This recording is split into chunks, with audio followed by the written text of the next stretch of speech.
Hi folks, AJ here. I hope you're doing super duper well.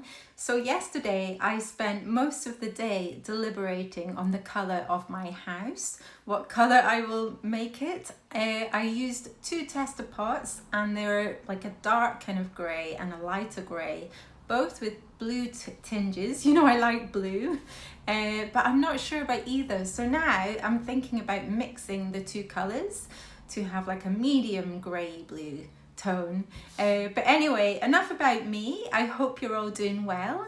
And yes, in this video, I am going to look at Meghan Markle's first podcast that's just come out with Whitney Wolfe Heard. And first of all, I'm going to look at this article because I didn't know much about this woman. Whitney Wolfe Heard, how the Bumble boss changed the dating scene. Okay, so I'm going to read a little bit here. Yes, out of adversity comes opportunity, so the saying goes. I agree with that. I think, when you've been through tough times, you can come out stronger and see more opportunities. So yeah, I agree with that. For Whitney Wolfe Heard, that meant taking a difficult exit from online dating app firm Tinder, which she sued for sexual harassment, and setting up Bumble, her own rival company, with a focus very much on women. Nearly a decade and $1 billion fortune later, Miss Wolfe Heard announced this week that she is let me just say first, this article is from November 2023, but I just wanted to know a background of this lady. She announced when this article came out that she was stepping back down as Bumble's boss, but it is bittersweet, blah blah blah. Okay, and she said that as a group of young women who came up in the tech world in the 2010s, not many are left, and they quoted her here as saying, "It is disappointing to see just how little women have advanced." She said, "I've watched the fall of what people call the girl boss era. That's tragic." I think that's quite a negative quote. I think she could have said it a lot better. She could have said something more positive, like, "Oh, we need more women. If anyone reads this and you're a woman who's interested in tech, we need more women in this field." I think that's quite so negative, saying how little women have advanced. In this podcast, Meghan and Whitney talk a lot about being mums, and female entrepreneurs. And it just made me think, for years I have known lots of females, lots of my friends are really successful. They have successful businesses. And I think a lot of the time we don't think about that we're female. We're people who are intelligent, successful. We don't even think that either. But I'm just saying now, that is quite a dramatic statement to make, because most of my friends who are female make more money than their partners. And the only friend of mine who doesn't make more money than her partners because she's single, This is not a new thing. I think women are strong, men are strong. It depends on the person. We're all different. But yeah, I don't know if Meghan and Whitney talk a lot about, the girl boss era. And I remember this when that phrase came out, girl boss. And I wasn't a big fan of it because I felt like, anyone can be a boss. I was brought up to believe in, people in general, and to be equal amongst, whether you're a different race, different gender, different sexuality. It doesn't matter, anyone can succeed. And I feel like we're going backwards when we talk about, girl boss, girls are just becoming bosses. We've always had girl bosses. Okay, so yeah, we have had problems with equal gender pay, men have. There's been, companies that are been uncovered that the men are getting paid more than the women. So yeah, things need to even out. But when it comes to entrepreneurship, I don't think a lot of female entrepreneurs see themselves as being female entrepreneur. They see themselves as being successful or just an entrepreneur. So what I'm trying to say is I've got lots of friends who are female, but I have never heard them say to me, AJ, I'm a female entrepreneur. No, it doesn't work that way.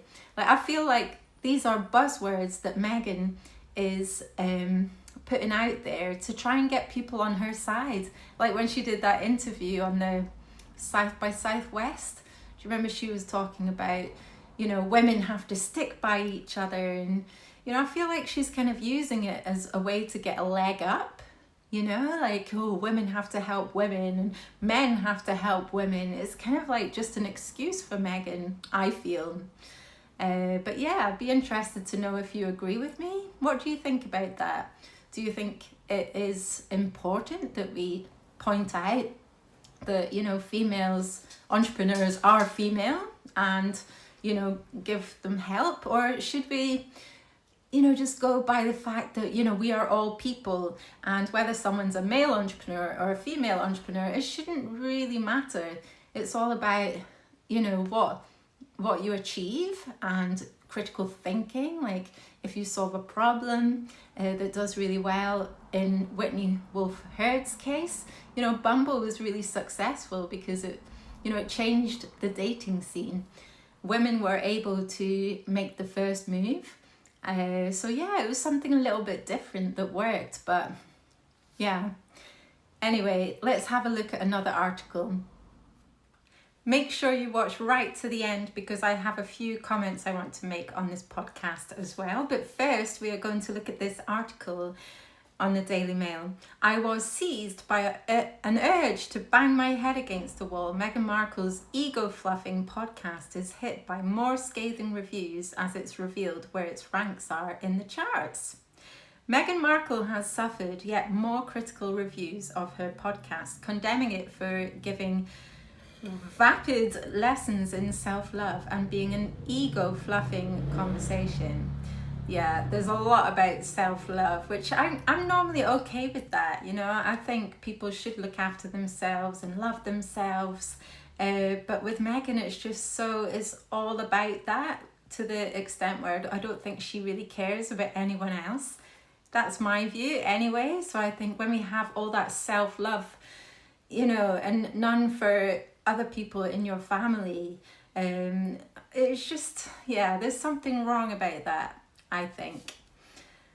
Okay, confessions of a female founder, I keep going to say flounder, of a female founder was given just 1 star in the Times after its columnist James Marriott was seized by an urge to beat my head against the wall. He said, yeah, I didn't feel that bad. You know, it was difficult to listen to. I didn't really want to beat my head against the wall. It made me laugh at, you know, all this self-love and how gushing Whitney is towards Meghan. You know, it didn't surprise me at all. And, you know, I've learned now not to get annoyed by Meghan. I'm just, you know, that's what I expected. So it didn't bother me too much, but I do have some interesting comments to make after I read this article. The Irish Times reviewer Laura Slattery condemned the mutual love-in of a multi-millionaire and a duchess who want credit for daring to love themselves. Yeah, was weird. You know, it's so weird. And Natalie O'Leary, a royal reporter for Australian Women's Network, 9Honey, joked there were certain prerequisites, it seems, the Duchess must have before booking a guest. They need to be friends, and the guest should praise Meghan wherever possible. That's true, and it was the same for Meghan with Love, or with Love Meghan, you know, her Netflix cooking program. You know, it seemed like everyone had to say how wonderful she was and give her praise. And she even said that, you know, she needs that praise. It helps her. Or maybe she didn't say that, but she, you know, she did say that praise gets her going in a way. It comes after the Telegraph, Standard and Guardian all gave the Lemonada Media Show 2 stars. Oh God. 1 star in the Times, 2 stars in the Telegraph, Guardian and Standard. That is really bad. That is pretty bad. Amid other withering write-ups in the Express and iPaper, which saw the podcast branded an inane stream of mindless aphorisms and stomach churning. Stomach turning. Same thing, isn't it? One key criticism was that listeners might have hoped to hear much wisdom from Meghan's guest, Bumble founder Whitney Wolfe-Herd, but we got none of it because the former actress steers conversations towards her own experiences. And yeah, this is very true, you know, it's all about Meghan. There's not much about Whitney and Bumble and Tinder. I wanted to know more about her. So, you know, this is why after I listened to the podcast, I thought, who is this woman? And so I did some research and found that article that I talked about. But yeah, there's not much wisdom coming from her. Maybe 1 or 2 like subjects she talks about and gives some advice, but not much. It's all about Meghan. It's all, oh Meghan, the first time I met you, you know, I was wearing a cowboy outfit and you're just the best hostess. You're so welcoming and you're amazing. And, you know, and even Meghan like introduces her as Beauty. I think she says, hello Beauty, which isn't very feminist, is it? When you have like a female entrepreneur like on your show to talk about things, and then you introduce them as Beauty. Hey Beauty. No, very strange. Okay, where were we? The show has now entered the Apple Podcast charts, coming in at number 6 in both the US and Canada, 11th in the UK, 22nd in Ireland, and 57th in Australia. After Duchess of Sussex revealed in the podcast that she had a huge medical scare after giving birth, having announced the arrival of the new Lemonada Media Show by posting a series of throwback photos on Instagram of her selling cookies as a child. Yeah, and here's the picture that Meghan chose. I'm assuming she chose this picture for, you know, to frontline her confessions of a female founder. But I think it's a really odd picture. I think she looks somewhat psychopathic. Yeah, I'm not sure it's it's a good picture, to be honest.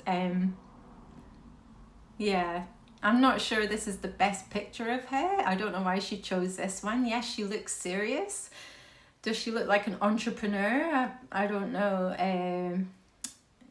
I don't know. I think she just looks little bit psychopathic here. That's my own personal opinion.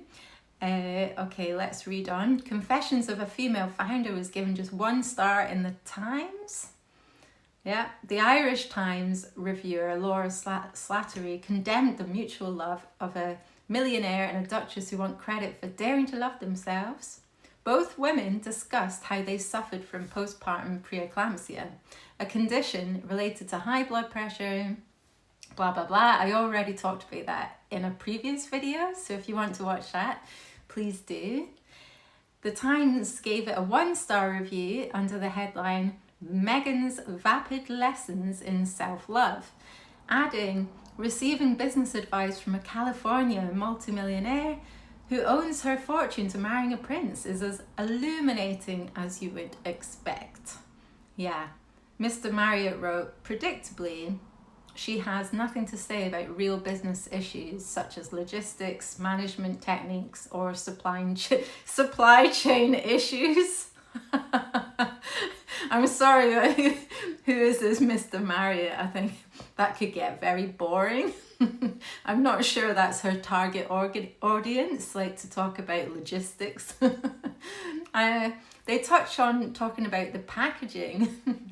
But yeah, I expected it to be more about, you know, we're moms, and how do we juggle everything and how wonderful we are. So yeah, I did not think there were going to be real business issues within this podcast.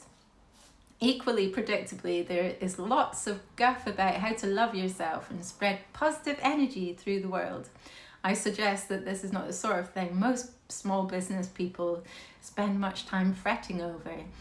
Yeah, well, that is a good point. And as I said before, I know lots of women in business, and they didn't talk much to me about, I've got to love myself. And, they talked about staying healthy, going to the gym, doing what they can to stay fit so that, they're on the ball so that they can manage people and succeed.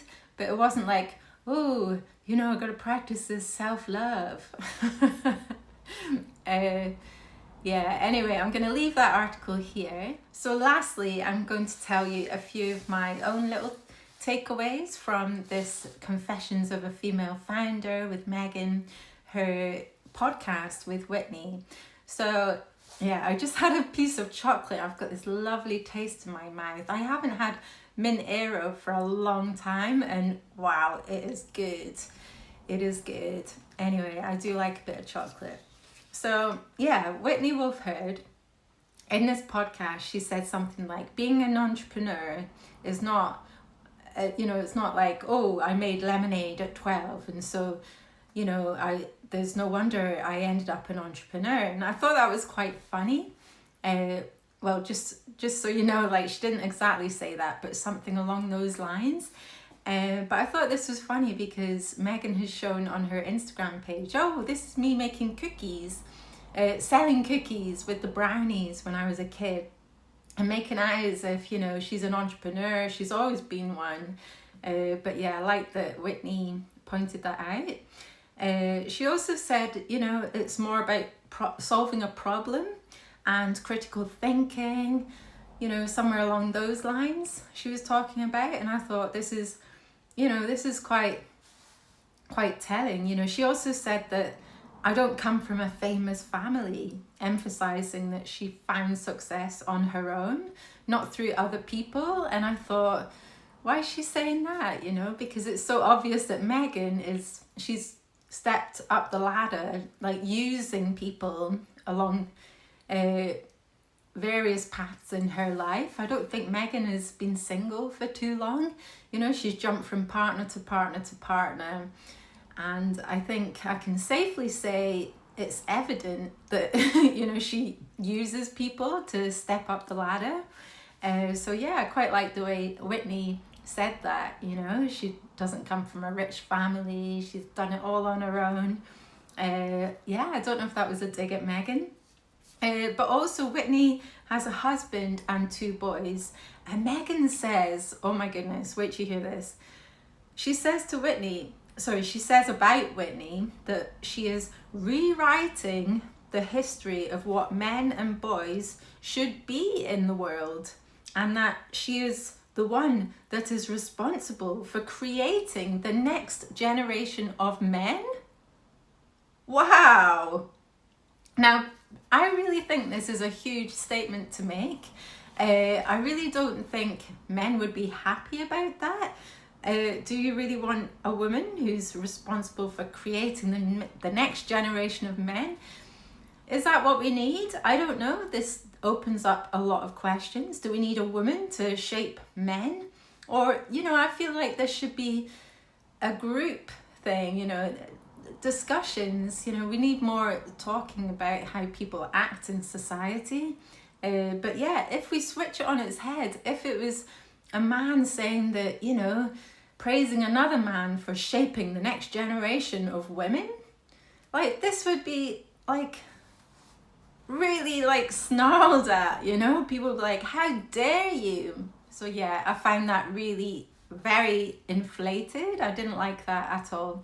And they talk a lot about loving oneself before you can love anyone else. And it kind of made me think this is really ironic that they talk about this when I've always thought that Harry and Meghan have not healed their inner wounds before they met each other, and that's why you have 2 narcissists coming together and then creating havoc around them you know, and bringing other people down. I feel like they really should have healed themselves before. And also it made me remember recently, after I watched Meghan on Drew Barrymore's show, I ended up, you know, YouTube was recommending other videos of Drew Barrymore, and there was one where she was talking to Pamela Anderson, and she told Pamela Anderson that she had remained single for a big chunk of her life, like quite a long time, I think, maybe 10 years, I could be wrong. But she said, you know, I'm just finding myself and being happy within myself, and then when I have a partner, I know I'm taken care of, you know, I'm happy. I don't need someone else to make me happy. She said something along those lines, and it made me think, has Meghan been single? Like, maybe this is something that Meghan should have done before she met Harry, to be fully healed. And, you know, they talk about this, but yeah, is this the reason why Meghan and Harry have had so many problems? Because, you know, they didn't love themselves before. Maybe they're only just starting to love themselves, but then they're showing all this anger at the rest of the world. Anyway, oh my God, I am boring myself now. I really don't want to talk about Meghan and Harry anymore today. I'm going to go back to painting. I'm going to go and choose my colour. And yeah, wishing you a wonderful day, folks. I hope this finds you well and happy and healthy. And yeah, don't forget to like and subscribe, and I'll see you again soon. Thank you. Bye. Big kiss. Bye.